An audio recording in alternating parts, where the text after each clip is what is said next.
The Russian airstrike destroyed this block of flats at just after 8 p.m. on the 1st of March. Anyone buried in the rubble had little hope. Even more so because at the time, Russia's troops were in control of the town of Borodyanka. Rescuers only reached this place after the Russians pulled out last week. An agonizing wait for 32-year-old Anna. Her mother, aunt and cousin had been in a flat on the ground floor. What was the last thing you said to your mum? The last thing, we were sending them a route from Borodyanka to Kyiv, how they can escape. Many bridges and roads were broken, so we sent them a map how to escape.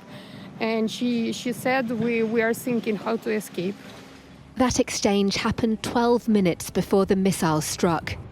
Since then, Anna's heard nothing. She only managed to reach this spot 4 days ago. A body had been found on the floor with her mother's identity card lying next to it, but it wasn't her. This is the two of them. She also showed me her cousin's car. It's what Valentina, her mother, and the rest of her family had planned to escape in. All too late. You know, every evening I talk with mom, and now I cannot call, and it's not easy if you cannot call. So I'm so sorry.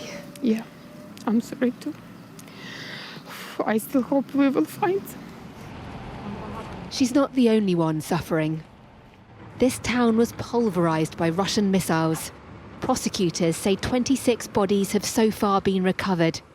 But Ukraine's president says the carnage here is even worse than in the nearby town of Bucha, where Russian troops are accused of torturing and shooting civilians. Rescue workers are at 5 different sites around here, digging through the rubble, trying to find the remains of bodies. They don't know how many people could have been buried underneath the wreckage. They also don't know how long this job is going to take. A senior government official I've spoken to said of all the places he's been to around the Kyiv region, the devastation here is the worst. A firefighter described the difficult retrieval process. We're trying to take the smell of bodies because they are like 1 month here. We are trying to take the smell and trying to see if we will see somebody or something that will watch us, that they lived here. For Anna, she's holding out hope. Perhaps her mum didn't die, but was instead forced to move to Belarus or Russia. She asked if she could send her family a message. Мама, тьотя, Кирил, якщо ви чуєте моє звернення, ми вас шукаємо. Ми вас шукаємо і ми обов'язково вас знайдемо. Незважливо, де ви, чи в Білорусі, чи в Росії, ми обов'язково вас знайдемо. Я вас люблю. That's all.